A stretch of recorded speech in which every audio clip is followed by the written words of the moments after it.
71 news TV একটি ভিন্নধর্মী উদ্যোগ। Online 24 ঘন্টা ধরে টেলিভিশন এর মাধ্যমে বিভিন্ন খবর পরিবেশনা এবং সম্প্রচারের একটি উদ্যোগ। আমি এই বিশেষ উদ্যোগকে অভিনন্দন জানাই।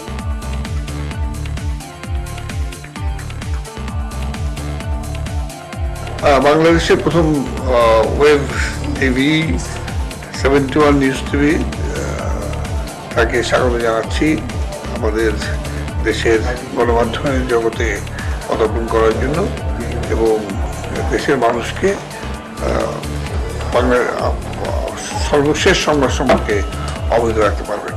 আমাদের দেশের অনেক সংবাদ চ্যানেল রয়েছে, তো আমি মনে করি তারপরও ওয়েব টিভির যে নতুনত্ব সেটা জনগণকে আকৃষ্ট করবে। আপনাদের সাফল্যের জন্য আমি আমার তরফ থেকে সেই কামনা করছি।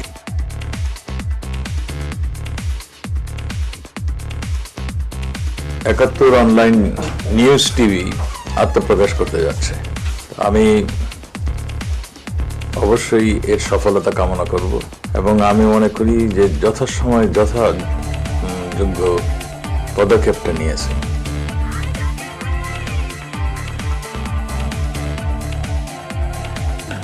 আমি জেনে খুব আনন্দিত বোধ করছি যে আপনারা 71 নিউজ শুরু করেছেন, যে আপনারা নব প্রযুক্তি এক্ষেত্রে প্রযুক্ত করে সংবাদ আমাদের দেশের এবং আন্তর্জাতিক পর্যায়ে যারা এদের সম্পর্কে উৎসাহী আছেন তাদের সকলের কাছে পৌঁছে দেবেন। আমি দৃঢ়ভাবে বিশ্বাস করি যে সমকালে সকল নাগরিকের অধিকার আছে সঠিক তথ্য জানার। আমি এও বিশ্বাস করি যে সঠিক তথ্য জেনে এবং নিজের মনে বিশ্লেষণ করে সচেতনভাবে গণতান্ত্রিক দেশের মানুষ হিসাবে সিদ্ধান্ত নেওয়ার অধিকার সকলের আছে। আমি মনে করি আপনারা বস্তুনিষ্ঠভাবে যে খবর প্রচার করবেন এবং খবর প্রচারের সাথে সাথে যে বিশ্লেষণ অভিজ্ঞ মহলের প্রতিনিধির মাধ্যমে জনসাধারণ কিছু উপস্থাপিত করবেন, তার আলোকে আমাদের দেশের জনগণ অধিকতর সচেতনভাবে নাগরিক হিসাবে তাদের ভূমিকা পালন করতে সক্ষম হবে। বঙ্গবন্ধু শেখ মুজিবুর রহমান সুস্পষ্টভাবে আমাদের সংবিধানের প্রস্তাবনায় উল্লেখ করেছেন যে এদেশের সৃষ্টি হয়েছিল যাতে সকল নাগরিক স্বাধীন সত্তায় সমৃদ্ধি অর্জন করতে পারে। সমৃদ্ধি অর্জন করার জন্য যে প্রায়োগিক দৃষ্টিকোণ থেকে বিশাল কর্মযজ্ঞের আয়োজন করেছেন জননেত্রী শেখ হাসিনা, তার সাথে এই চেতনা বোধ বৃদ্ধির ভিত্তিতে আপনারা যে স্বাধীন সত্তা সম্পর্কিত চেতনা সকল মানুষের মনে জাগরিত করবেন, তা আমাদের সকলের জন্য জয় সুনিশ্চিত করবে। জয় হোক আপনাদের, জয় বাংলা, জয় বঙ্গবন্ধু।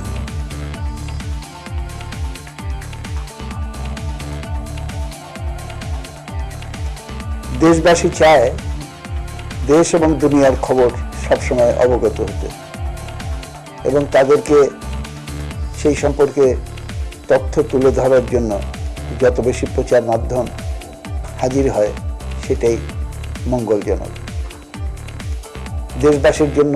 সেই কারণেই আজকে খুবই আনন্দের একটা খবর হলো যে 71 নিউজ চ্যানেল অনলাইনে নতুন করে জনসাধারণের সামনে দেশ বিদেশের খবরাখবর তুলে ধরার জন্য আয়োজন করেছে।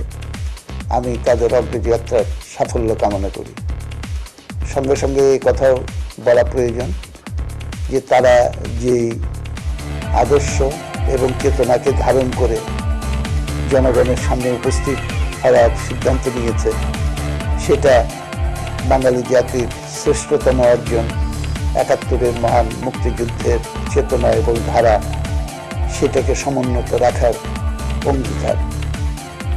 আমাদের দেশ যত সংকটেই পড়ুক না কেন, তা থেকে উদ্ধার পাওয়ার একটা ওই মাত্র উপায়, সেটা হলো আমরা যদি আমাদের সেই মুক্তিযুদ্ধের চেতনা তথা 4 রাষ্ট্রীয় মূলনীতি গণতন্ত্র, ধর্মনিরপেক্ষতা, জাতীয়তাবাদ এবং সমাজতন্ত্রের ঝান্ডাকে আমরা সমুন্নত রেখে সেই ভিত্তিতে রাষ্ট্র পরিচালনার পথ গ্রহণ করি।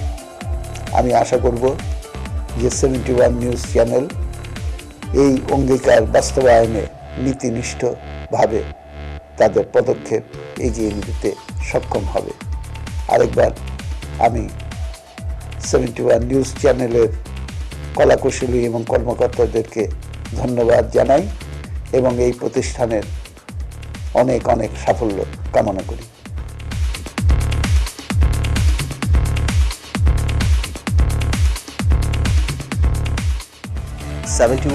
নিউজ টিভিকে অভিনন্দন। আশা করি সময় উপযোগী সংবাদ পরিবেশন করবেন এবং সংবাদগুলি গণমুখী হবে এবং জনগণের ইচ্ছার প্রতিফলন এই সংবাদে থাকবে।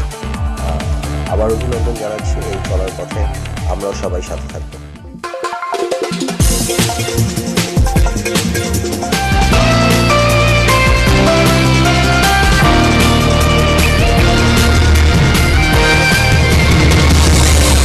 You are watching 71 News Television.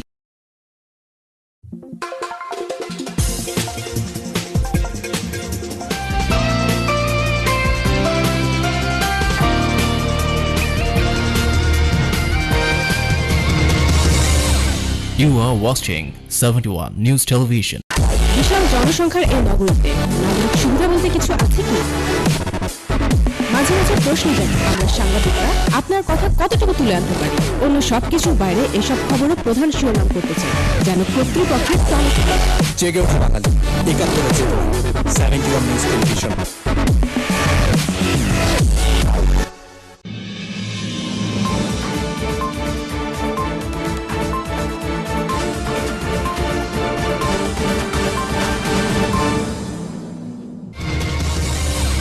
You are watching 71 News Television.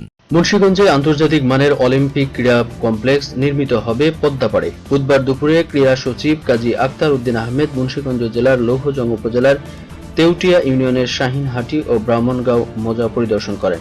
এ সময় উপস্থিত ছিলেন মুন্সিগঞ্জ 2 আসনের সংসদ সদস্য শাগুপ্তা ইয়াসমিন এমিলি, মুন্সিগঞ্জ জেলা প্রশাসক সাইফুল হাসান বাদল, অতিরিক্ত জেলা প্রশাসক ফজলে আজিম, লৌহজং উপজেলা চেয়ারম্যান আব্দুল গনি তালুকদার, লৌহজং উপজেলা নির্বাহী কর্মকর্তা মোহাম্মদ খালিকুজ্জামান, লৌহজং উপজেলা সহকারী কমিশনার আবুল কালাম, থানা ভারপ্রাপ্ত কর্মকর্তা জাকির হোসেন মোল্লা প্রমুখ।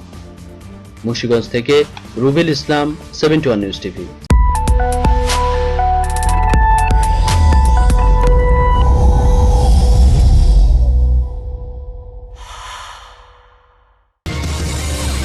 You are watching 71 News Television. বাগেরহাটে হযরত খানজাহান রহমতুল্লাহ আলাইহির মাজারের দিঘিতে প্রাকৃতিকভাবে বংশ পরস্পরায় বেড়ে ওঠা দেশের একমাত্র মিঠা পানির কুমির আবারও ডিম দিয়েছে। প্রাকৃতিক উপায়ে বাচ্চা ফুটবে এমনটাই আশা করছে মাজারের খাদেম ও প্রাণী সম্পদ বিভাগের কর্মকর্তারা। হযরত খানজাহান রহমতুল্লাহ আলাইহির মাজারের দিঘির 650 বছরের ঐতিহ্য রক্ষায় গত বছর জেলা প্রশাসন মিঠা পানির কুমিরের বিলুপ্তি ঠেকাতে কৃত্রিম উপায়ে ডিম ফোটানোর বৈজ্ঞানিক পদ্ধতিতে চেষ্টা করে ব্যর্থ হয়। সেই কারণে এবার আর ইনকিউবেটরে কুমিরের ডিম থেকে বাচ্চা ফোটানো কোনো চেষ্টাই করেনি জেলা প্রশাসন। হযরত খানজাহান রহমতুল্লাহ আলাইহির মাজারের খাদেমরা বলেন, এবার মাজারের দিঘির দক্ষিণ পাড়ের একটি বাড়ির ভিটায় 15 দিন আগে প্রায় 40 থেকে 45টি ডিম পাড়ে কুমির ধলা পাহাড় খ্যাত পিলপিল। খাদেমরা আশাবাদী এবার প্রাকৃতিক উপায়েই ধলা পাহাড় খ্যাত পিলপিল ডিম থেকে বাচ্চা ফোটাবে। রক্ষা পাবে হযরত খানজাহান রহমতুল্লাহ আলাইহির মাজারের দিঘির 650 বছরের ঐতিহ্য। ঐতিহাসিকদের মতে হযরত খানজাহান রহমতুল্লাহ আলাই সুলতানি শাসন আমলে খ্রিস্টীয় 14 শতকের প্রথম দিকে বাগেরহাটে খলিফাতাবাদ নগর রাষ্ট্র প্রতিষ্ঠা করেন। এ সময় তিনি তার সাম্রাজ্য জুড়ে বিশাল বিশাল 360টি দিঘি খনন করেন। বাগেরহাটে খলিফাতাবাদে তার রাজধানীতে বিশাল একটি দিঘি খনন করে সেখানে মাজার শরীফ নির্মাণ করেন। পরে তিনি এই দিঘিতে কালো পাহাড় ও ধলো পাহাড় নামে মিঠা পানির প্রজাতির একজোড়া কুমির ছেড়ে দেন। হযরত খানজাহান রহমতুল্লাহ আলাই নিয়মিত কুমির দুটিকে খাবার দিতেন। কুমির দুটি তার হাত থেকে খাবার খেত। তার মৃত্যুর পরও মাজারের খাদেম ও ভক্তরা এই কুমির দুটিকে নিয়মিত খাবার দিতেন। ক্রমে এই কুমির যুগল বংশ বিস্তার করে এবং গত 650 বছর ধরে বংশ পরস্পরায় তারা এই দিঘিতে উন্মুক্ত পরিবেশে বসবাস করে আসছিল। একসময় এই কুমির হযরত খানজাহানের ভক্ত অনুরাগীদের বিশ্বাস ও অনুভূতির প্রতীকে পরিণত হয়। মাজারে এই কুমির নিয়ে এলাকার মানুষের মুখে অনেক কিংবদন্তি ও নানা লোককাহিনীও শোনা যায়। তবে একসময় হযরত খানজাহান রহমতুল্লাহ আলাইহির মাজারের দিঘি থেকে কয়েকটি কুমির রাজশাহী ও রংপুর চিড়িয়াখানায় নিয়ে যাওয়ার পর থেকেই কমতে শুরু করে এই দিঘির কুমির। এর কয়েক বছর পর থেকেই এই দিঘির কুমির ডিম পারলেও আর বাচ্চা ফুটছে না। এই অবস্থার মধ্যে বয়স সহ নানা কারণে 7টি কুমির বিভিন্ন সময়ে মারা যায়। হযরত খানজাহান রহমতুল্লাহ আলাইয়ের মাজারের দিঘির মিঠা পানির কুমিরের 650 বছরের ঐতিহ্য রক্ষা ও বিলুপ্তি ঠেকাতে সরকার 2005 সালে ভারতের মাদ্রাজ ক্রোকোডাইল ব্যাংক থেকে 6টি কুমির এনে এই মাজারের দিঘিতে ছাড়া হয়। মাদ্রাজ থেকে এনে ছাড়া এই কুমিরের সঙ্গে বনিবনা না হওয়ায় মারামারিতে কালো পাহাড় গুরুতর আহত হয়। এর কিছুদিন পর কালো পাহাড় মারা যায়। এরপর অবশিষ্ট থাকে ধলা পাহাড়, সেটিও 2015 সালের ফেব্রুয়ারিতে মারা যায়। এখন হযরত খানজাহান রহমতুল্লাহ আলাইয়ের মাজারের দিঘিতে রয়েছে ভারতের মাদ্রাজ ক্রোকোডাইল ব্যাংক থেকে আনা 3টি মিঠা পানির কুমির। গত বছর এই দিঘিতে মিঠা পানির কুমির রক্ষায় জেলা প্রশাসন কুমিরের ডিম সংগ্রহ করে তা দিয়ে কৃত্রিম উপায়ে ডিম ফোটানোর উদ্যোগ নেয়। আর এই কৃত্রিম উপায়ে ডিম ফোটানোর বৈজ্ঞানিক পদ্ধতি ইনকিউবেটর দিয়ে সহযোগিতা করেছিল বেসরকারি সংস্থা এসিআই, কিন্তু সেই উদ্যোগও সফল হয়নি। এবার প্রাকৃতিকভাবেই বাচ্চা ফুটবে বলে আশা করছে সবাই। সে ব্যাপারে প্রশাসনের সহযোগিতা ও পরামর্শ নিয়ে কাজ করা হচ্ছে বলে জানান খাদেম।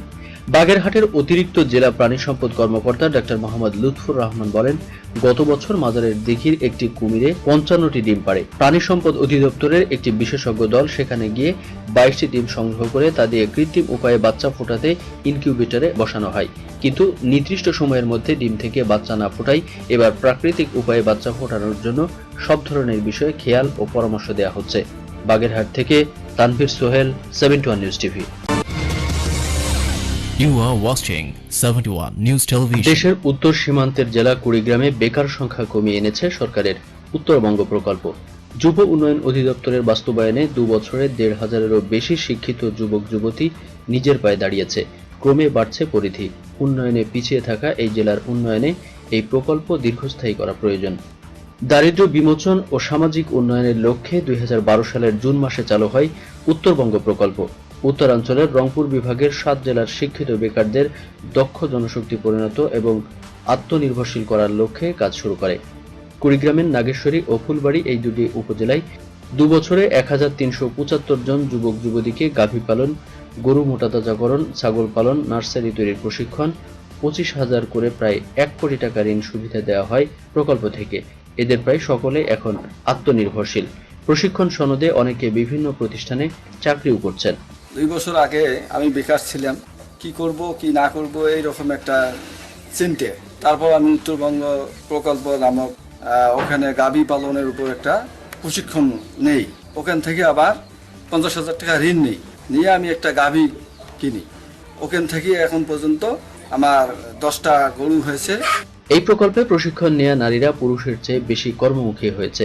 অনেকে সংসারের অন্যান্য কাজের পাশাপাশি বাড়তি কর্মসংস্থান সৃষ্টি করেছে। যুব উন্নয়ন থেকে বিনা পয়সায় প্রশিক্ষণ নিয়ে গরু মোটাতাজাকরণের প্রশিক্ষণ নিয়ে আগে একটা গাভী ছিল, এখন 5টা গরু করেছি। প্রায় 10 কেজি দুধ বিক্রি করি, মাসে 15 থেকে 20,000 টাকা আয় হয়। আরও কিছু চাহিদা মেটাতে পারি, বাচ্চা কাচ্চার লেখাপড়ার খরচও চালাতে পারি। প্রশিক্ষণে উদ্বুদ্ধকরণের মাধ্যমে পারিবারিক বা দলগত কর্মসংস্থান, পারিবারিক বন্ধন ও আত্মকর্মসংস্থান উন্নয়ন সরকারের পরিকল্পনা বাস্তবায়নে এই এলাকার 18 থেকে 35 বছর বয়সের বেকার যুবকদের কর্মমুখী করার লক্ষ্যে কাজ করছে যুব উন্নয়ন অধিদপ্তর।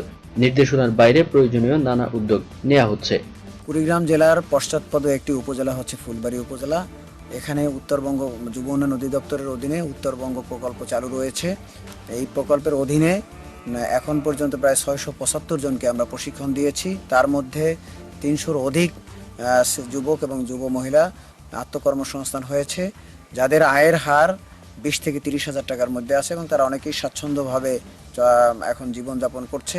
দরিদ্র পীড়িত জেলার উন্নয়নে সরকারের গৃহীত প্রকল্প দীর্ঘস্থায়ী এবং সুদমুক্ত ঋণ বৃদ্ধির মাধ্যমে জনপদের বেকার যুবক হবে দেশের সম্পদ, এমন প্রত্যাশা জেলাবাসীর। কুড়িগ্রাম থেকে জিএম সিরাজ, 71 নিউজ টিভি। আমাদের গ্রামখানি ছবির মতন মাটির তলায় এর ছড়ানো রতন। সুজলা সুফলা শস্য শ্যামলা আমাদের এই বাংলাদেশ।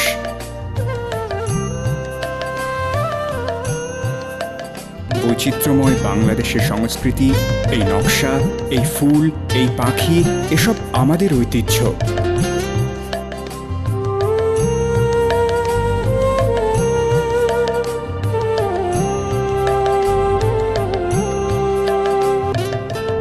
ছায়া সুনিবিড় ছোট ছোট গ্রামগুলি যার প্রাণকেন্দ্র। মাঠের পর মাঠ, এঁকে বেঁকে চলেছে অসংখ্য নদী, চারিদিকে সবুজ সবুজ গাছপালা। এই অপরূপ দৃশ্যে মন ভরে যায়। মন ভরে যায় যেন স্বর্গের থেকেও সুন্দর এই দেশ।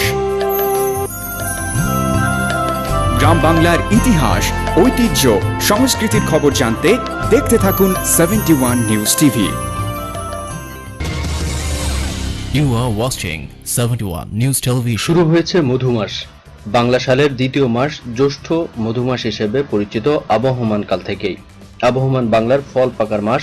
আম, কাঁঠাল, লিচু, আনারস সহ হরেক রকমের ফলের রসালো মাস হিসেবে এই মাসটি সবার কাছে প্রিয়।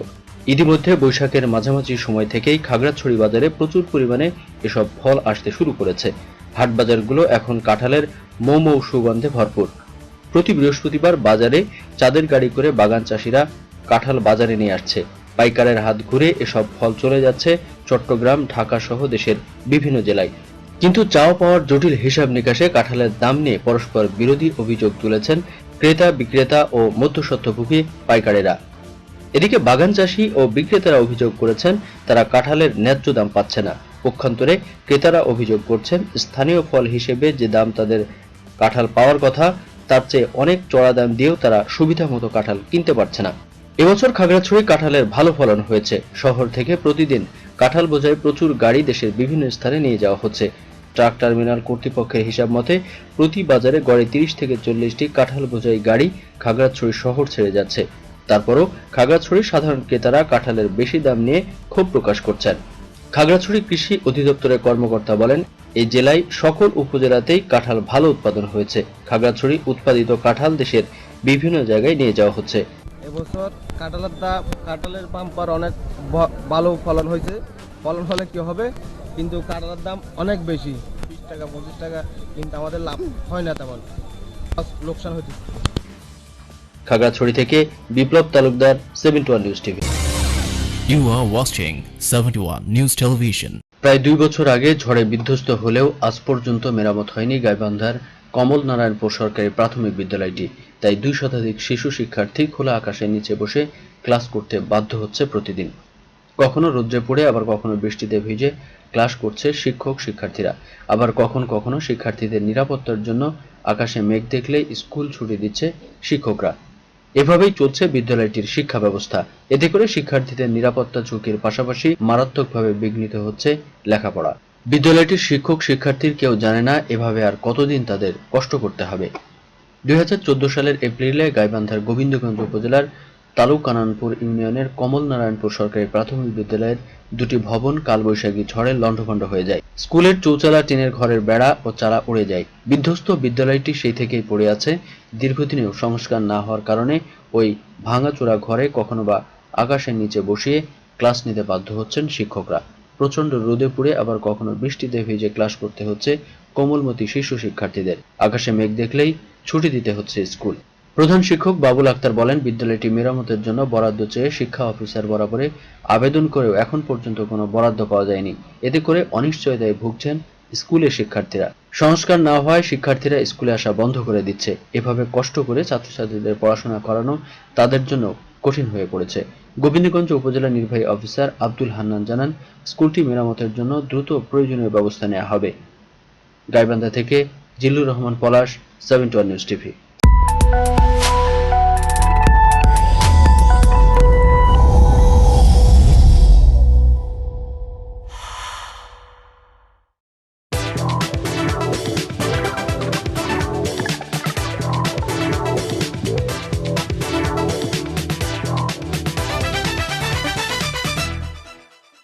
উপজেলার লাউহাটি ইউনিয়নের প্রত্যন্ত গ্রাম হেরেন্দ্রপাড়া। নুন আনতে পান্তা ফুরোয় অভাব অনটন ছিল যেন গ্রামের প্রতিটি ঘরের মানুষের নিত্য সঙ্গী। জীবন জীবিকার সন্ধানে দিশেহারা গ্রামের মানুষ। ঠিক এমনই সময় অন্ধকারে আলোর দিশা নিয়ে আসেন গ্রামের যুবক আব্দুল মান্নান।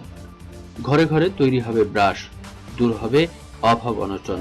এই আশার বাণী সহ নিজের অভিজ্ঞতা ও সামান্য পুঁজি নিয়ে বাড়ির ছোট্ট ছাপড়া ঘরে শুরু করেন ব্রাশ তৈরির কারখানা।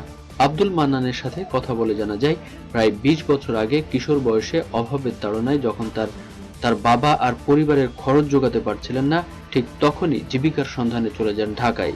চাকরি পান ব্রাশ তৈরির কারখানায়। শুরু হয় পথ চলা। দীর্ঘ 15 বছরের অভিজ্ঞতাকে কাজে লাগিয়ে তিনি স্বপ্ন দেখেন নিজেই কারখানা তৈরি করবেন। কিন্তু শহরমুখী ব্যবসা তৈরি করতে অনেক অর্থের প্রয়োজন, যা তার ছিল না। তাই সিদ্ধান্ত বদলে গ্রামে ফিরে এসে শুরু করেন ব্রাশ তৈরির কারখানা। তিনি এখন শুধু নিজেই স্বাবলম্বী নন, বরং পাল্টে দিয়েছেন পুরো গ্রামের চিত্র। আমি আগে ঢাকা কাজ করতাম, ঢাকা থেকে আমার গ্রামের বাড়িতে আসছি। গ্রামের বাড়িতে এসে এখন আমি খুব ভালো কাজ করি। দিনে আমি 400-450 পিস মাল বানাই, তাতে আমার ভালো আয় রুজি হয়। এতে আমি খুব ভালো আছি। আমরা অনেক গরিব, এই কাজ শিখা এই কাজ করে মনে করেন যে আমার এক বোন বিয়ে দিচ্ছি। আমরা সংসারে কোনো মনে করেন যে খামতি নাই, আমরা সব যুগ দিয়ে সুযোগ সুবিধা আরও সুযোগ সুবিধা হয়েছে। যদি আমাদের মনে করেন যে মহাজন আর মনে করেন যে সুযোগ সুবিধা পাইতো আমাদের অনেক ভালো হতো, তাহলে আমরা অনেক সুযোগ সুবিধা লাভ করতে পারতাম। আমি আগে ঢাকাতে কাজ করতাম অনেক বছর, প্রায় 30-40 বছর। আমি বর্তমানে টাঙ্গাইল লাউহাটি আছি। এখানে মোটামুটি কাজকাম ভালো আছে। সরকার এদিকে একটু খেয়াল করতো, তাইলে আমাদের আর একটু সুযোগ সুবিধা পাইলে একটু ভালো হতো। সরকারি কিছু এখানে কাজ করে পরে শতাধিক লোক আছে, মহিলা পুরুষ ছোট ছেলেমেয়ে, এখানে তো কাজ শেখানো যাইতে পারে। গ্রামের প্রায় 4 থেকে 500 পরিবার এখন এই ব্রাশ তৈরির শিল্পের সাথে জড়িত। স্থানীয় কাঁচামাল কদম কাঠ ও ঢাকার বিভিন্ন ট্যানারি থেকে গরুর লেজের চুল সংগ্রহ করে নির্ধারিত প্যাটার্নে বার্নিশিং, ফিনিশিং সহ কয়েকটি ধাপে তৈরি করা হয় বিভিন্ন ডিজাইনের ব্রাশ। বর্তমানে আব্দুল মান্নানের তৈরি ব্রাশ শুধু বাংলাদেশে নয়, বরং দেশের গণ্ডি পেরিয়ে যাচ্ছে চীনে। আব্দুল মান্নান আরও জানান, অর্থের অভাবে সরাসরি বাজারজাত করতে পারছেন না তিনি। তার তৈরি পণ্যগুলি নামমাত্র মূল্যে গুলিস্তান, চকবাজারের বিভিন্ন ব্রাশ তৈরির কারখানায় বিক্রি করেন। পরে তারা তাদের প্রতিষ্ঠানের লোগো লাগিয়ে সারা দেশে বাজারজাত করে।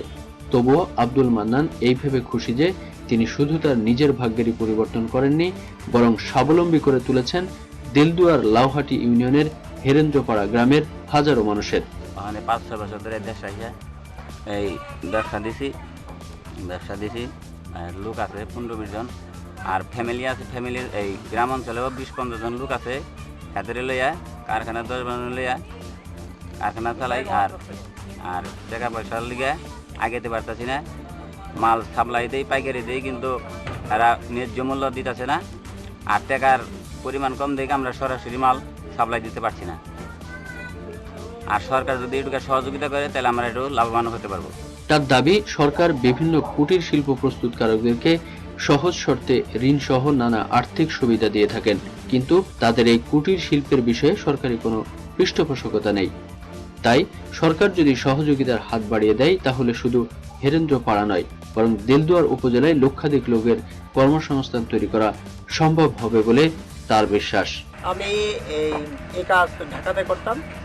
আমি এই ব্যবসার নিজেই মালিক, টাঙ্গাইল লাউহাটি। এসে আমি কারখানা করি। কারখানা করার পর তখন কিছু শ্রমিক নিলাম এখান থেকে, 100 বা 110-15 জন কর্মচারী নিলাম, নিয়ে আমি ব্যবসা স্টার্ট দিলাম। দেওয়ার পরে আমি খুব ভালো আছি। এই ব্যবসায় যদি কিছু অর্থ বা সাহায্য সহযোগিতা সরকারের কাছ থেকে পাইতাম, হয়তো আমি আরও ব্যবসা ভালোর দিকে নিয়ে যেতে পারতাম। আর সরকারের কাছে একটা দাবি, সেটা হলো সরকার কুটির শিল্প ঋণ দেয়, টাকা পয়সা দেয়। যে আমাদের এই দেশে কুটির শিল্প সরকারের কাছে আমরা কোনো অনুদান পাই না, বা কেন পাই না, এটা হলো সরকারের কাছে দাবি। টাঙ্গাইলের দেলদুয়ার থেকে খালিদ হোসেন সিদ্দিকী, 71 নিউজ টিভি।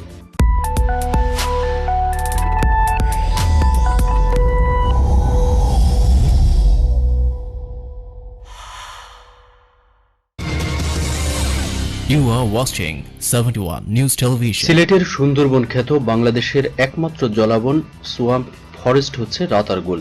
ভারতীয় উপমহাদেশে স্বাদুপানির জলবন রয়েছে মাত্র 2টি। এর মধ্যে একটি শ্রীলঙ্কায়, আর অন্যটি বাংলাদেশের সিলেট শহর থেকে 26 কিলোমিটার দূরে এই রাতারগুল। সিলেটের গোয়াইনঘাট উপজেলার ফতেহপুর ইউনিয়নের গোয়াইন নদীর দক্ষিণে রাতারগুলের অবস্থান।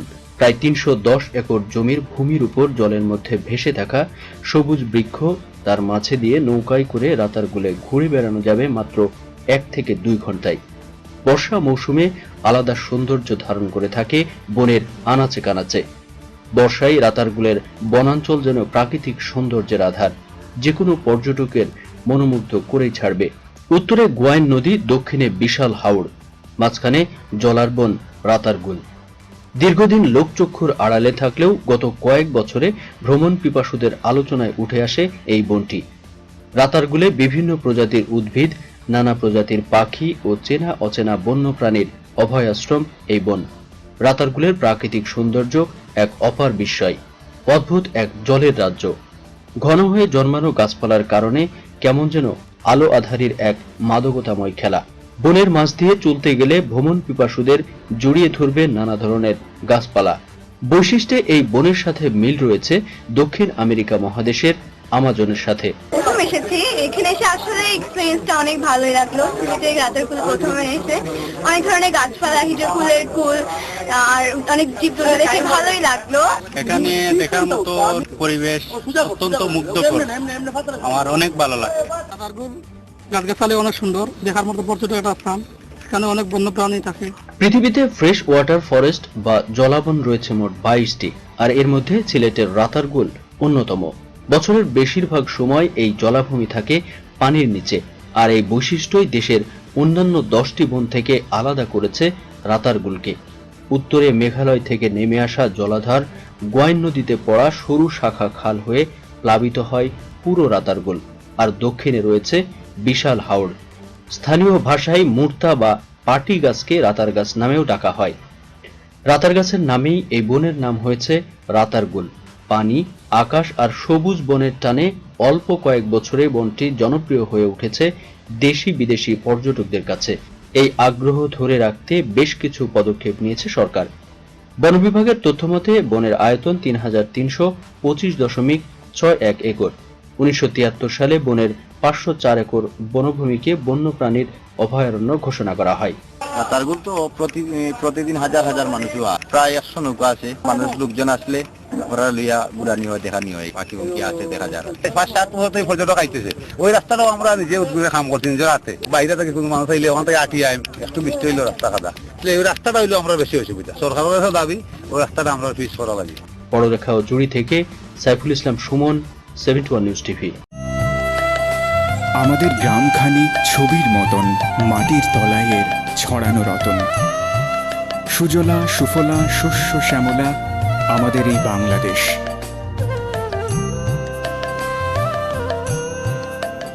বৈচিত্র্যময় বাংলাদেশের সংস্কৃতি, এই নকশা, এই ফুল, এই পাখি, এসব আমাদের ঐতিহ্য।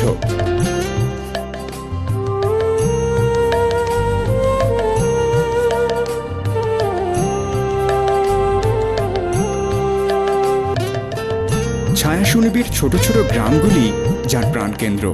মাঠের পর মাঠ, এঁকে বেঁকে চলেছে অসংখ্য নদী, চারিদিকে সবুজ সবুজ গাছপালা। এই অপরূপ দৃশ্যে মন ভরে যায় যেন স্বর্গের থেকেও সুন্দর এই দেশ।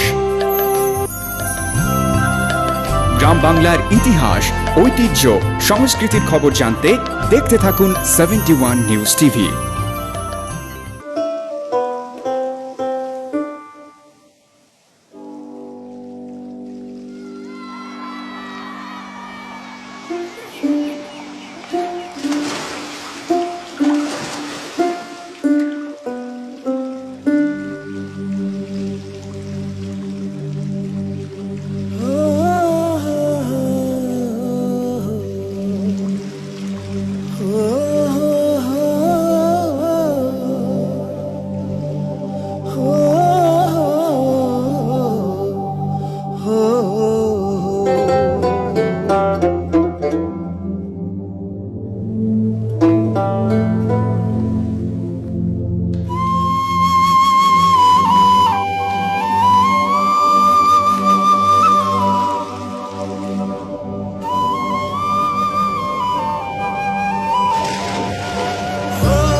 কেন পিরিতি বাড়াইলা রে বন্ধু ছেড়ে যাইবা যদি Come again. Thousand more rivers are waiting for you.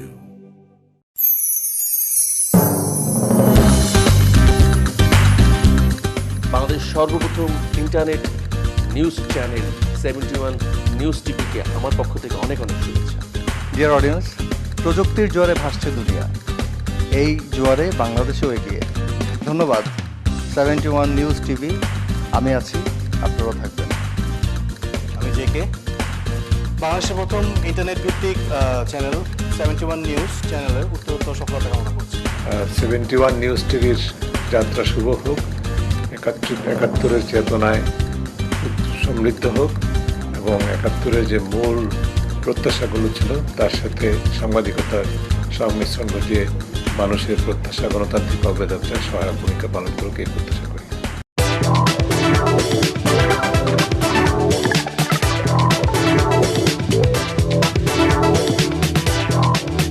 আপনারা দেখছেন 71 নিউজ টেলিভিশন।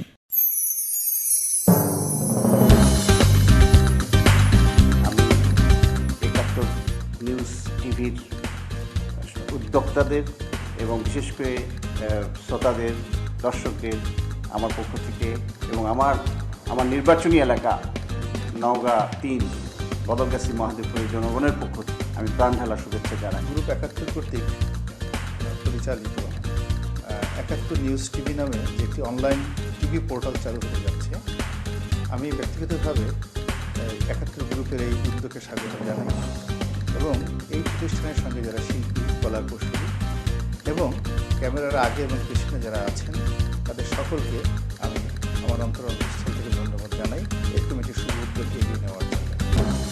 71 নিউজ টিভির দর্শক, শ্রোতা এবং সম্মানিত যারা বিজ্ঞাপনদাতা থাকবেন তাদের সকলকে আমার শুভেচ্ছা জানাচ্ছি এবং আমি আশা করছি যে এই পরিবারের সঙ্গে যারা সম্পৃক্ত থাকবেন তাদের চিন্তা এবং চেতনা, মন এবং মননশীলতা, ধ্যান এবং ধারণা আমাদের মহান মুক্তিযুদ্ধের 71-এর স্মৃতি তারা ধারণ করবেন এবং সেই 71-এর আদর্শকে সামনে নিয়ে তারা এই দেশ এবং জাতিকে প্রগতির পথে এগিয়ে নেওয়ার জন্য সর্বাত্মকভাবে চেষ্টা করবেন। আমি জেনে খুব আনন্দিত বোধ করছি যে আপনারা 71 নিউজ শুরু করেছেন। আপনারা নব প্রযুক্তি এক্ষেত্রে প্রযুক্ত করে সংবাদ আমাদের দেশের এবং আন্তর্জাতিক পর্যায়ে যারা এদেশ সম্পর্কে উৎসাহী আছেন তাদের সকলের কাছে পৌঁছে দেবেন। আমি দৃঢ়ভাবে বিশ্বাস করি যে সমকালে সকল নাগরিকের অধিকার আছে সঠিক তথ্য জানার। আমি এও বিশ্বাস করি যে সঠিক তথ্য জেনে এবং নিজের মনে বিশ্লেষণ করে সচেতনভাবে গণতান্ত্রিক দেশের মানুষ হিসাবে সিদ্ধান্ত নেওয়ার অধিকার সকলের আছে।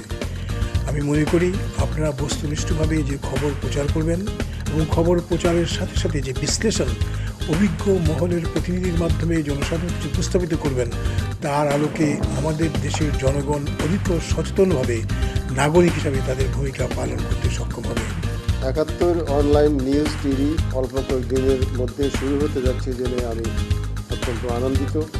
আমি মিডিয়ার সাফল্য কামনা করছি এবং একই সঙ্গে আশা করছি সকল কর্মসূচিতে নিরপেক্ষতা বজায় রাখবে। আরও আশা করব সকল কর্মসূচিতে মুক্তিযুদ্ধের চেতনা যেন বজায় থাকে।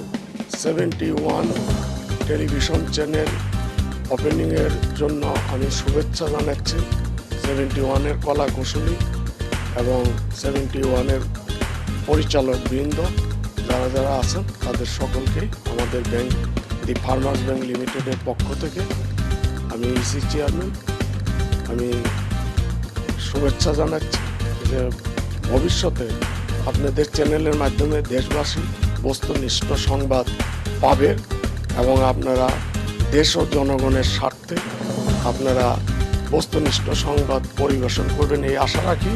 যেহেতু আমি একজন মুক্তিযোদ্ধা 71-এর প্রতি আমার আবারও ব্যক্তিগত শুভেচ্ছা। গতানুগতিক যেসব খবর প্রকাশ করে বিভিন্ন টিভি, আমরা চাইব যে এই 71 টিভিতে যেন নতুন কিছু নিয়ে আসে আমাদের যারা আমরা দর্শক শ্রোতা আছে তাদের জন্য। আর আমরা চাইবো যে বস্তুনিষ্ঠ যেসব সংবাদগুলো আছে এই সংবাদগুলি ওনারা পরিবেশন করবেন এবং অবশ্যই এটা যখন অনলাইন টিভি, আমার মনে হয় এটা বাংলাদেশে প্রথম একটা সংযোজন। যারা এটার পিছনে আছেন, যারা আমি মনে করি মালিক পক্ষ, অফকোর্স আমি মনে করি খুব বুদ্ধি করে চিন্তা করে সময় উপযোগী একটা আমি মনে করি যে অনলাইন এই টিভিটা ওনারা আমাদের জন্য নিয়ে এসছে। আমার মনে এতে করে খরচ সব কিছু মিলে কিন্তু এটা একটা পজিটিভ সাইন। তবে দর্শক হিসাবে আমি চাইব যে ৭১ টিভি সব কিছুর ঊর্ধ্বে থেকে সত্য এবং সত্য বস্তুনিষ্ঠ খবরটা পরিবেশন করবে এবং আমরা অবশ্যই আমি আমার এবং আমার কোম্পানি এবং আমার প্রতিষ্ঠান এবং যে সংগঠন বলেন সবার পক্ষ থেকে অনেক অনেক শুভেচ্ছা এবং ভালোবাসা রইল ৭১ টিভির জন্য। ধন্যবাদ। আমরা জেনে খুব আনন্দিত যে অনলাইন একটি নিউজ চ্যানেল 71 নিউজ চ্যানেল আসছে। তো নতুনের কাছে সবসময় প্রত্যাশা আমাদের বেশি থাকে, কারণ আমরা যেই অনেকগুলো চ্যানেল দেখে যে অভ্যস্ত, তার থেকে ইনোভেটিভ, তার থেকে ক্রিয়েটিভ, তার থেকে আকর্ষণীয় কিছু পরবর্তী নতুন চ্যানেলটি মানুষকে উপহার দিবে। আমরা যেন এটা থেকে যে সত্য খবরটা বা যে বাস্তব খবরটা জানতে চাই এবং সেখানে এই খবরের সঙ্গে সম্পর্কিত খবরের কমেন্ট, খবরের যে গভীরতা, খবরের যে মানুষকে ক্লিয়ারলি আন্ডারস্ট্যান্ডিং দেওয়ার যে ক্ষমতা, সেটা যেন দর্শকরা সেখান থেকে পায়।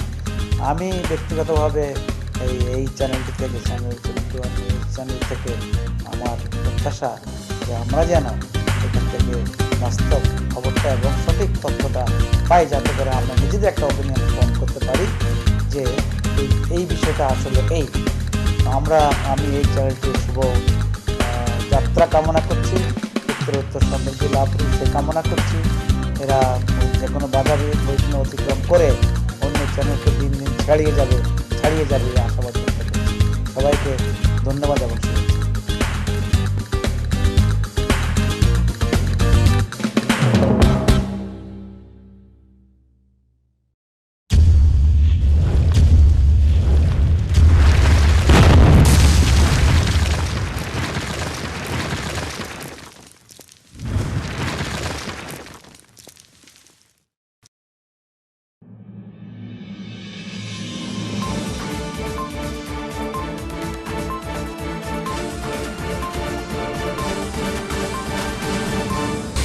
You are watching 71 News Television.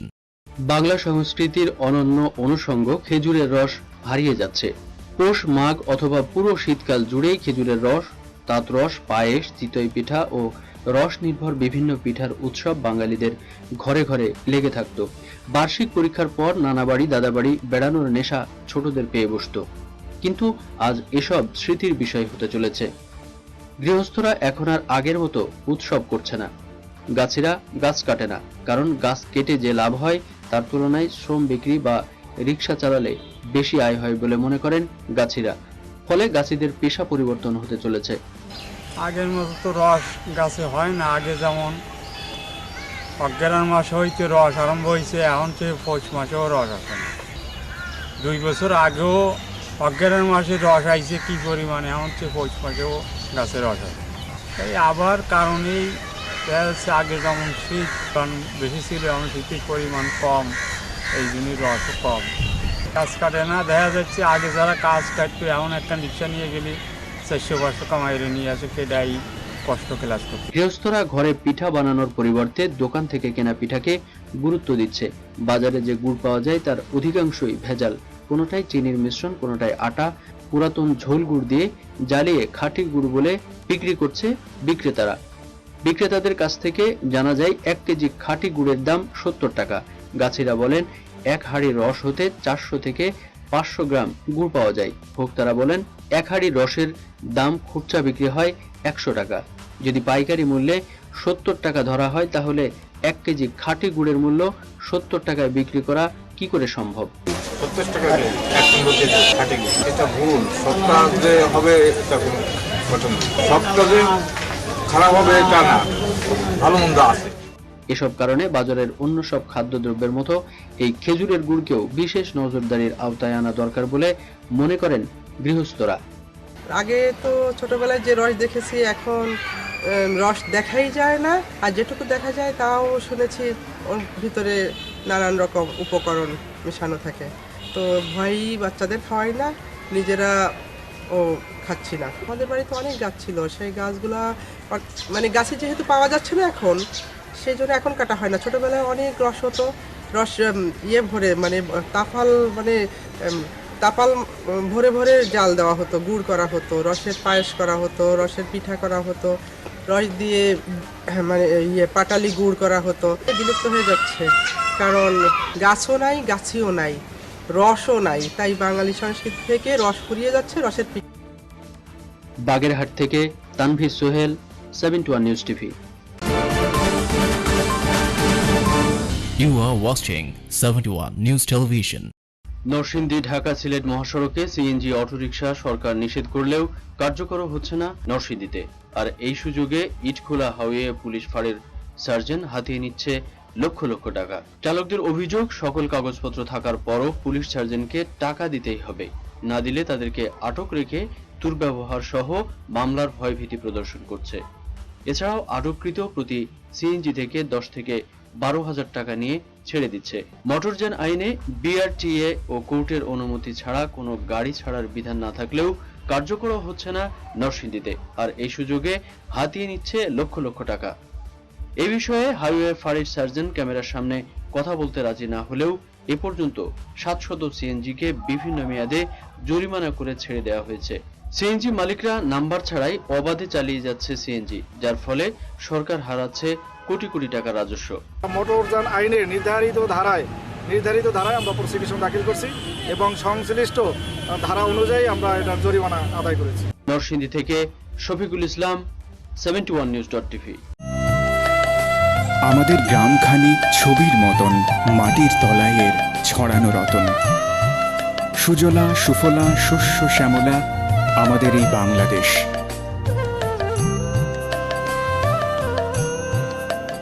বৈচিত্র্যময় বাংলাদেশের সংস্কৃতি, এই নকশা, এই ফুল, এই পাখি, এসব আমাদের ঐতিহ্য।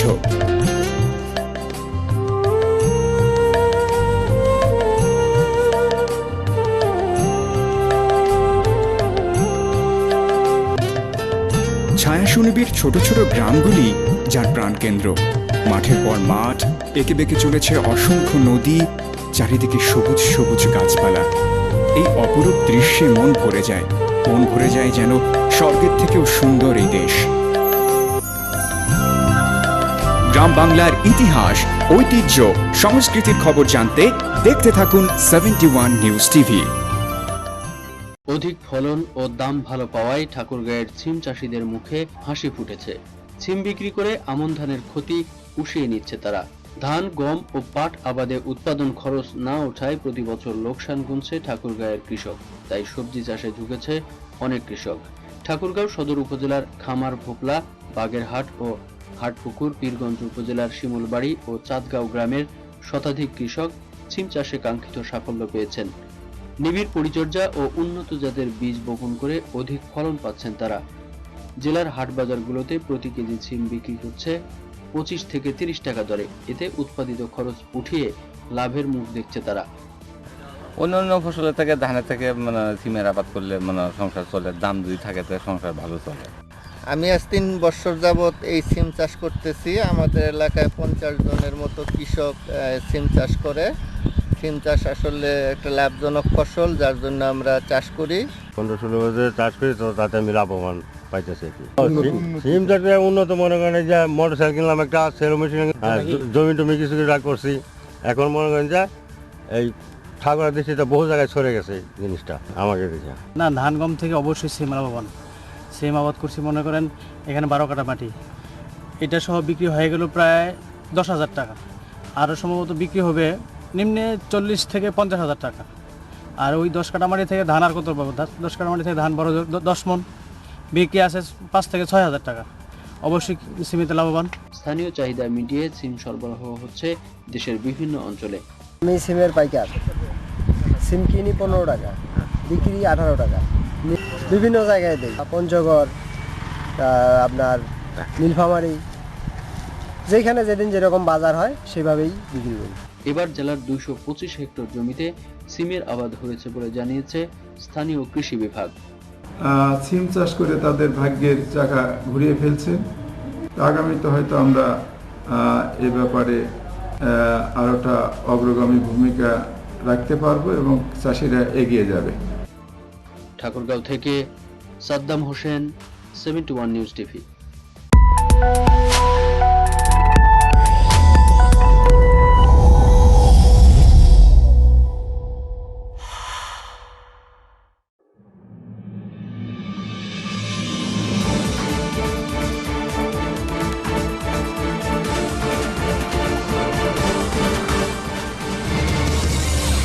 You are watching 71 News Television.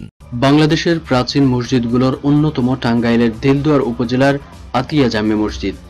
প্রায় 400 বছর পূর্বে মুঘল আমলে মসজিদটি নির্মাণ করা হয়। বাংলাদেশের 10 টাকার নোটে মসজিদটির ছবি মুদ্রিত। প্রত্নতত্ত্ব বিভাগ ইতিহাস খ্যাত এই অপূর্ব স্থাপত্য শৈলীটির রক্ষণাবেক্ষণের দায়িত্বভার গ্রহণ করেছে, কিন্তু দীর্ঘদিন সংস্কারের অভাবে অযত্ন অবহেলায় ধ্বংস হয়ে যাচ্ছে জাতীয় সম্পদ এই মসজিদ।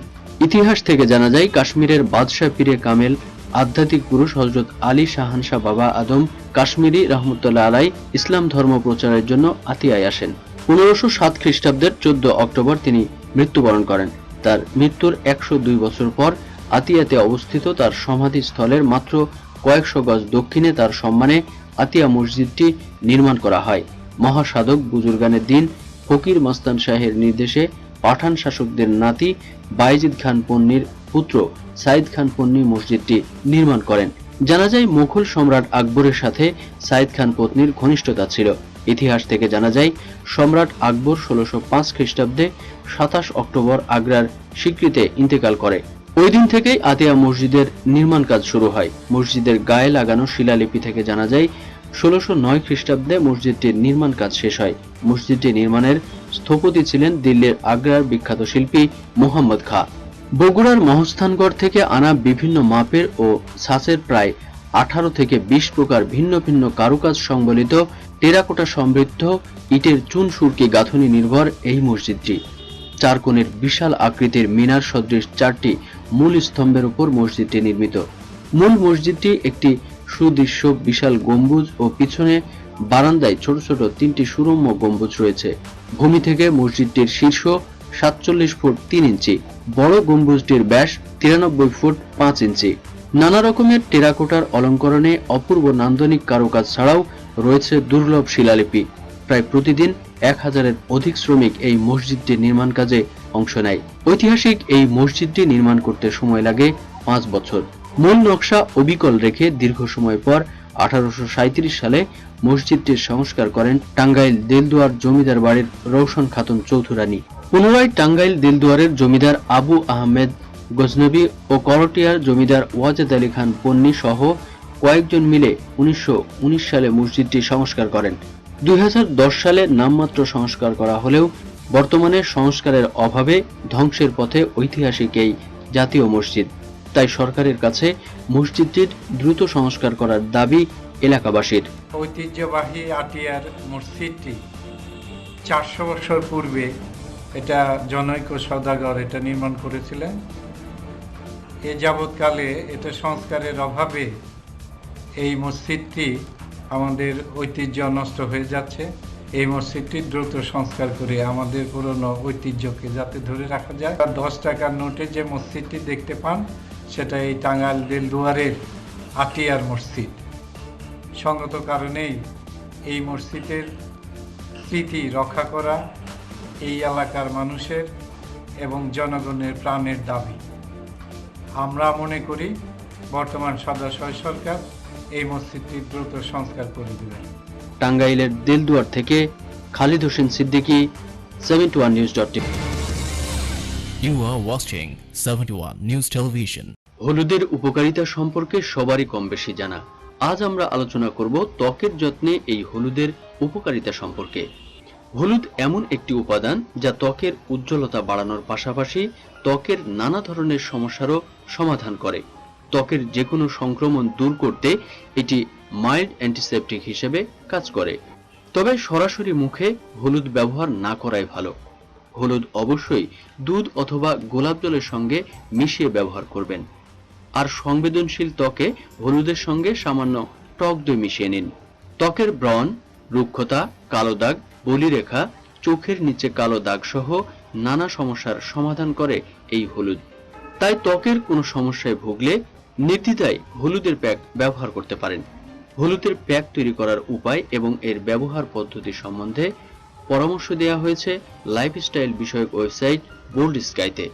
কিভাবে প্যাক করবেন জেনে নিন। ময়দা 2 টেবিল চামচ, হলুদ বাটা 1 টেবিল চামচ, আমন্ড অয়েল 1 চা চামচ ও দুধ 1 টেবিল চামচ। একটি বাটিতে হলুদ বাটা, ময়দা, আমন্ড অয়েল ও দুধ একসঙ্গে মিশিয়ে ঘন মিশ্রণ তৈরি করুন। পুরো মুখে ভালো করে হলুদের প্যাক লাগিয়ে 15 থেকে 20 মিনিট অপেক্ষা করুন। পুরোপুরি শুকিয়ে গেলে পানিতে হাত ভিজিয়ে মুখে লাগিয়ে প্যাক নরম করে হালকাভাবে ম্যাসাজ করুন। এবার একটি তোয়ালে দিয়ে মুখ মুছে নিন। সবশেষ মাইল্ড ফেস ওয়াশ বা ক্লিনজার দিয়ে মুখ ধুয়ে ফেলুন। এভাবে হলুদের প্যাক সপ্তাহে অন্তত 2-3 দিন ব্যবহার করুন। আর অবশ্যই হলুদের প্যাক রাতে ঘুমানোর আগে ব্যবহার করুন। Desk news, 71news.tv। আমাদের গ্রামখানি ছবির মতন মাটির তলায় এর ছড়ানো রতন। সুজলা সুফলা শস্য শ্যামলা আমাদের এই বাংলাদেশ।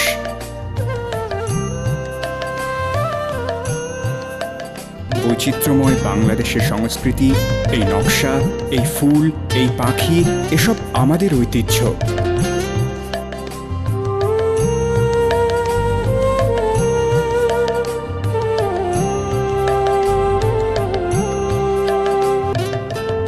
ছায়া সুনিবিড় ছোট ছোট গ্রামগুলি যার প্রাণকেন্দ্র। মাঠের পর মাঠ, এঁকে বেঁকে চলেছে অসংখ্য নদী, চারিদিকে সবুজ সবুজ গাছপালা। এই অপরূপ দৃশ্যে মন ভরে যায় যেন স্বর্গের থেকেও সুন্দর এই দেশ। গ্রাম বাংলার ইতিহাস, ঐতিহ্য, সংস্কৃতির খবর জানতে দেখতে থাকুন 71 news TV. You are watching 71 News Television. সুস্বাদু ও পুষ্টিকর শীতকালীন শাকসবজির মধ্যে অন্যতম পুষ্টিকর সবজি গাজর। গাজরের প্রায় 100টি ভিন্ন ধরনের প্রজাতি রয়েছে। গাজরে রয়েছে ভিটামিন ও মিনারেল, যেমন thiamine, niacin, vitamin B6, folate এবং ম্যাঙ্গানিজ, যা স্বাস্থ্যের জন্য অনেক জরুরি। এছাড়াও গাজরে আরও আছে fibre, vitamin A, vitamin C, vitamin K ও পটাশিয়াম। অর্থাৎ আমাদের দেহকে সুস্থ সবল রাখতে যেসব ভিটামিন ও খনিজ উপাদান প্রয়োজন তার সবই আছে গাজরে। গাজরকে বলা হয় সর্বগুণে গুণান্বিত সবজি। আসুন দেখে নেই গাজরের এত সব উপকারিতার মধ্যে কিছু স্বাস্থ্য উপকারিতার নমুনা। গাজর একটি ডেটক্স খাদ্য হিসেবে পরিচিত। ডেটক্স খাদ্যসমূহ লিভার সুস্থ রাখতে সাহায্য করে। গাজর লিভারকে পরিষ্কার করে। লিভার ঘটিত সকল ধরনের রোগের বিরুদ্ধে কাজ করে। গাজর লিভারে জমে থাকা মেদ দূর করতে সবথেকে কার্যকরী একটি ওষুধ। গাজর ভিটামিন A তে সমৃদ্ধ। ভিটামিন A চোখের সুরক্ষায় কাজ করে। এছাড়াও গাজরের বিটা ক্যারোটিন লিভারের ভিটামিন A তে পরিণত করা হয়, যা সরাসরি রেটিনাতে পৌঁছায়। তারপর এই ভিটামিন A রেটিনা থেকে রডোপসিনে যায়। রডোপসিনে একটি হালকা বেগুনি রঙের পিগমেন্ট, যা রাতের বেলার দৃষ্টিশক্তি বাড়ায়। সুতরাং গাজর রাতকানা রোগ থেকে আমাদের দূরে রাখতে সহায়তা করে। দাঁতের স্বাস্থ্য রক্ষায় গাজরের গুরুত্ব অনেক বেশি। গাজর খেলে দাঁত পরিষ্কার হয়, দাঁতে জমে থাকা প্লাক দূর হয়। ডাক্তাররা বলেন গাজর খাওয়ার সময় আমাদের মুখে সিলভা নামক একটি যৌগের নিঃসরণ ঘটে। সিলভা মুখে অ্যাসিডের ভারসাম্য বজায় রাখে, যা দাঁতের ক্ষয়ের জন্য দায়ী ব্যাকটেরিয়া ধ্বংস করে। প্রতিদিন একটি করে গাজর খেলে মাড়ি ও দাঁতের সমস্যা দূর হয়। গাজরে বিদ্যমান বিটা ক্যারোটিন ত্বকের ক্ষতিপূরণ করতে সাহায্য করে। বিটা ক্যারোটিন খুব ভালো একটি অ্যান্টি এইজিং এর উপাদান, যা মুখের বয়সজনিত দাগ ও রিঙ্কেল দূর করে। গাজর খেলে মুখে বয়সের ছাপ ধীর গতিতে আসে। গবেষকরা বলেন সপ্তাহে 6টি গাজর চেহারার বয়সের ছাপ দূর করে। এদিকে গবেষকরা বলছেন গাজর ফুসফুসের ক্যান্সার, স্তন ক্যান্সার ও কোলন ক্যান্সার প্রতিরোধে সহায়তা করে। ফ্যালকেরিওনল ও ফ্যালকেরিয়নডিওল দুটি ক্যান্সার প্রতিরোধী যৌগ, যারা দেহে ক্যান্সার কোষ বৃদ্ধি করতে বাধা প্রদান করে। গাজরে এই দুটি যৌগ প্রাকৃতিকভাবে উৎপাদিত হয়। গাজর খেলে দেহের ভিতর থেকে নিজেকে ক্যান্সার বিরোধী করে গড়ে উঠতে সহায়তা করে। এছাড়াও গাজর চামড়ার ক্যান্সার প্রতিরোধ করে। গবেষকদের মতে যারা নিয়মিত গাজর খান তাদের প্রায় 70% মানুষ চামড়ার ক্যান্সারে আক্রান্ত হওয়ার হাত থেকে বেঁচে যান। Lifestyle desk 71news.tv। You are watching 71 News Television. টাঙ্গাইলের দিলদুয়ারে বাণিজ্যিকভাবে মৌ চাষ হচ্ছে। শিক্ষিত বেকারদের কাছে মৌ চাষ বেশ জনপ্রিয়। মৌ চাষের ফলে একদিকে যেমন দেশে খাঁটি মধুর চাহিদা পূরণ হচ্ছে, অন্যদিকে বাড়তি ফসল পাওয়া যাচ্ছে। উপজেলা কৃষি বিভাগ সূত্রে জানা যায়, দিলদুয়ারের বিভিন্ন স্পটে সরিষা ফুল থেকে মধু সংগ্রহের জন্য প্রায় 460টি মৌ বাক্স স্থাপন করা হয়েছে। গত 1 মাসে প্রায় 2 টন মধু সংগ্রহ করা হয়েছে। সাতক্ষীরার শ্যামনগর উপজেলার সুন্দরবন গ্রাম থেকে আসা মৌচাষী কমলেশ কুমার ও মিলন কুমার মণ্ডল জানান, দেলদুয়ারের বারপাখিয়ায় তারা প্রায় শতাধিক মৌ বাক্স স্থাপন করেছে। প্রতি সপ্তাহে প্রায় 300 থেকে 350 কেজি মধু সংগ্রহ করা হয়। বছরে 5 মাস তারা সরিষা, ধইনা, কালোজিরা, লিচু ও আম বাগান থেকে মৌ চাষের মাধ্যমে মধু সংগ্রহ করেন। মৌ চাষের মাধ্যমে তাদের বেকারত্ব দূর হয়েছে। টাঙ্গাইল জেলায় আমি আইছি এই যে 1 মাস ধরে এখানে মধু সংগ্রহ করছি। এখান থেকে যাব শরীয়তপুর, এখান মধু শেষ হলে ওখান থেকে কালোজিরা, ধনিয়া, আর ওখান থেকে শেষ হলে আবার যাব পাবনা জেলা, ওখানে আছে আমরা লিচু ফুল, লিচুর থেকে শেষ হলে আবার সুন্দরবন যাব, আমাদের সাতক্ষীরা সুন্দরবন। ব্যবসায় 3 বছর ধরে জড়িত। আমাদের এই মধু গত বছর এবছর যে ক্ষতির দিকে আছে, মধু কম। আর আমাদের এই মধু সরাসরি বিভিন্ন কোম্পানি কিনে, Square company, AP company, Indian company. মধু উচ্চ মাত্রার প্রাকৃতিক অ্যান্টিবায়োটিক হওয়ায় এর প্রচুর চাহিদা রয়েছে।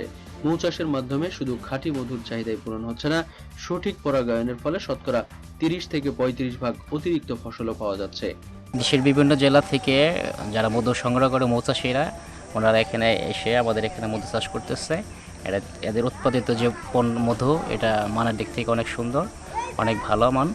আমরা এগুলো এলাকাবাসী যারা আছে, দিলদারবাসী, আমরা এদের কাছ থেকে নিয়ে কিনে খাচ্ছি।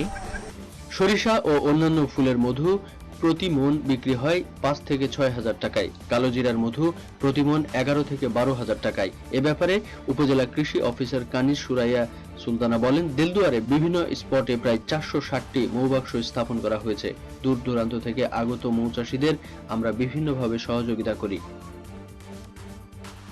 এবছর দেলদুয়ার উপজেলায় 460টি মৌ বাক্স স্থাপন হয়েছে এবং কৃষি সম্প্রসারণ অধিদপ্তরের উদ্যোগে সারা বাংলাদেশে এবছর মৌ চাষের ব্যাপারে বিশেষ কর্মসূচি নেওয়া হয়েছে। তাদের সার্বিক তত্ত্বাবধান এবং কৃষি বিভাগের পক্ষ থেকে আমরা সার্বিকভাবে সহায়তা করছি মৌ চাষীদের, যারা অনেক দূর দূরান্ত থেকে আমাদের এখানে এসেছেন, এবং আমাদের উপসহকারী কৃষি কর্মকর্তাগণ যারা মাঠে কর্মরত আছেন, তারা নিয়মিত তাদেরকে সহায়তা করছেন। দেলদুয়ার উপজেলায় এ পর্যন্ত প্রায় 2 টনের মতো মধু আহরিত হয়েছে। এখানে দূর দূরান্ত থেকে এসে মধু নিয়ে যাচ্ছে। তবে এইটা যদি আগামী বছর অব্যাহত থাকে, আমরা চেষ্টা করব আরও বেশি ভাবে জনগণকে উদ্বুদ্ধ করতে, যাতে মৌচাষীরা তাদের সঠিক মূল্য পায়। মৌ চাষের মাধ্যমে দেশে খাঁটি মধুর চাহিদা পূরণ করার পাশাপাশি শতকরা 30 থেকে 35 ভাগ অতিরিক্ত ফসলও পাওয়া যাচ্ছে। টাঙ্গাইলের দেলদুয়ার থেকে খালিদ হোসেন সিদ্দিকী, 71news.tv।